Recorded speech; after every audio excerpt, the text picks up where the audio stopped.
vamos a viajar a 1974 al desierto peruano. Allí, un evento que fue documentado hasta el más mínimo detalle puso frente a frente la creencia y el escepticismo. Y miren, esta no es la típica historia de luces en el cielo, no. Es un caso fascinante sobre qué pasa con la evidencia cuando un observador súper riguroso se topa con algo que simplemente no puede explicar. Así que vamos a desgranar qué fue lo que pasó exactamente esa noche. Y todo comienza aquí, con un mensaje que no se dijo en voz alta, ni se escribió en ningún papel. Según el protagonista de esta historia, le llegó directo a la mente. Una sola frase, pero esa frase fue la chispa que encendía un evento extraordinario, uno que, de verdad, iba a poner a prueba los límites de lo que consideramos real. Bueno, para entender esto tenemos que irnos a Lima, Perú. Estamos a mediados de 1974, y en el centro de toda esta trama hay un joven, un tal Sixto Paz Wells. ¿Y qué pasaba con él? Pues él afirmaba que estaba en comunicación con algo, o bueno, alguien que no era de este mundo. A ver, y este es el punto clave de toda la historia, el método. Sixto Paz Wells decía que recibía mensajes clarísimos, pero a través de su mente, o sea, telepatía. Un concepto que, claro, para la ciencia convencional es, pues, imposible. Pero para él y su grupo era el pan de cada día, una realidad que además estaban a punto de compartir con el mundo. Y ojo, no hay que imaginarse a Sixto como un tipo aislado del mundo. Para nada. Él era parte de algo llamado el Instituto Peruano de Relaciones Interplanetarias, o IPRI. Básicamente, un grupo de gente que se juntaba a explorar todas estas ideas. Y fue justo ahí, según cuenta él, donde ese contacto con los supuestos seres de Ganímedes se hizo mucho más fuerte, más intenso. Tanto que lo llevó a fundar su propio grupo, la Misión Rama. Y es justo aquí donde la historia da un giro que lo cambia todo. Porque el grupo de Sixto, en vez de guardarse esta experiencia como un secreto, hizo todo lo contrario. Decidieron buscar un testigo, pero uno de afuera, alguien imparcial. Y esta decisión es, básicamente, el corazón del conflicto que vamos a analizar. Para que se viera que no tenían nada que esconder, Sixto y su grupo tomaron una decisión, la verdad, muy valiente. Invitaron a la prensa a un encuentro que, supuestamente, ya estaba programado. El objetivo era súper claro. No buscaban convertir a nadie, solo querían testigos. Así que aquí tenemos a nuestros dos protagonistas. Son como el agua y el aceite. Por un lado, Sixto Paz Wells, el místico, súper tranquilo, convencidísimo de su contacto. Y por el otro, Juan José Benítez, un periodista español conocido por ser increíblemente riguroso, súper meticuloso y más que nada un escéptico de hueso colorado. O sea, el choque de trenes era inevitable. Y estas palabras son del propio Benítez. Lo genial de esta frase es que define perfectamente su postura.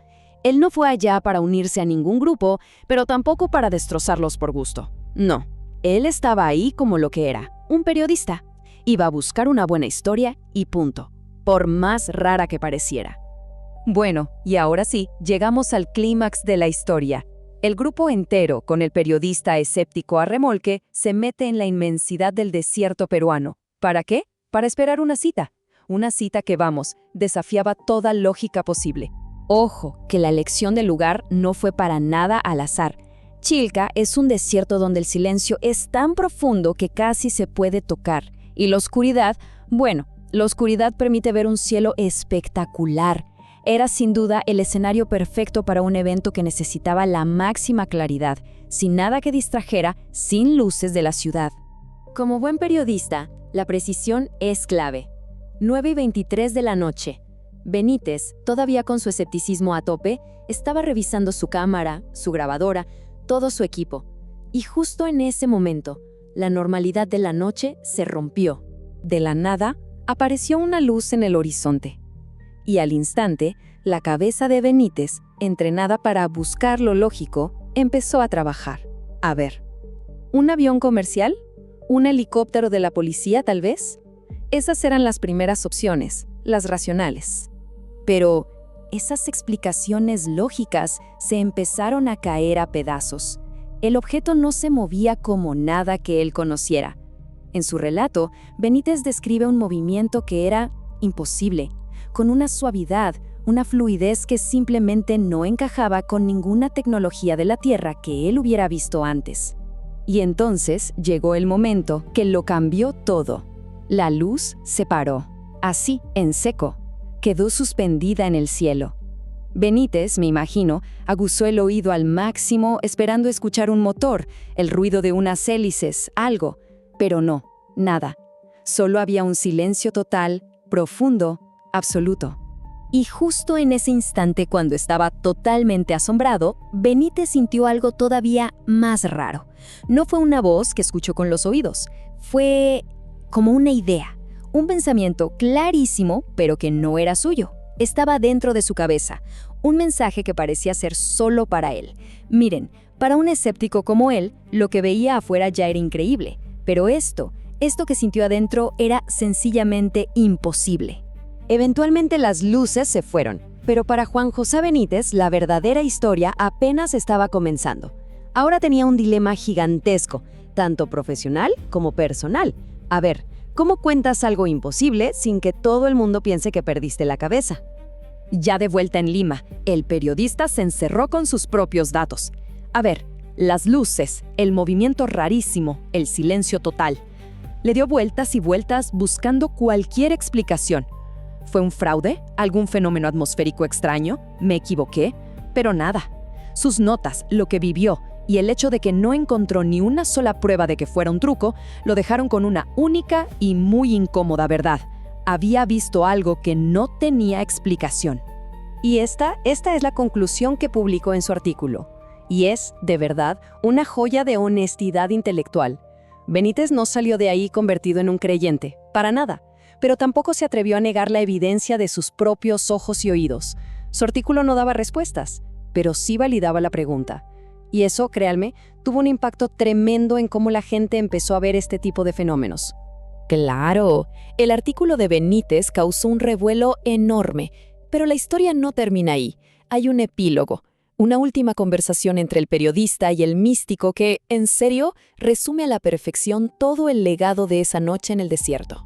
Semanas después, Benítez fue a hablar con Sixto Paz y fue súper directo. Le dijo, mira, reconozco lo que viví.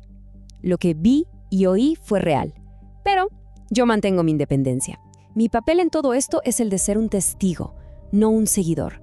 Y la respuesta de Sixto es, para mí, la clave de toda esta historia, porque revela que el objetivo nunca fue convertir a nadie, era tener un testimonio. No necesitaban que la gente creyera en ellos, necesitaban que un observador con credibilidad simplemente contara lo que vio.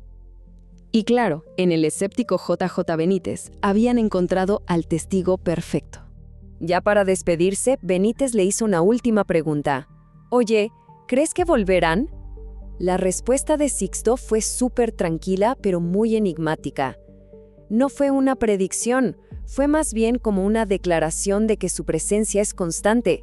Y al final, esta historia de Chilca nos deja pensando en esto, ¿no?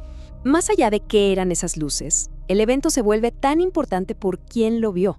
Nos obliga a pensar sobre el verdadero valor de un testimonio, sobre dónde están los límites de lo que entendemos y sobre todo, qué hacemos cuando la evidencia que tenemos enfrente simplemente desafía cualquier explicación. Porque aquí un escéptico, uno de los buenos, no vio lo que quería creer, sino que reportó con toda honestidad lo que no podía negar. Y eso, tal vez, es lo más extraordinario de toda esta historia.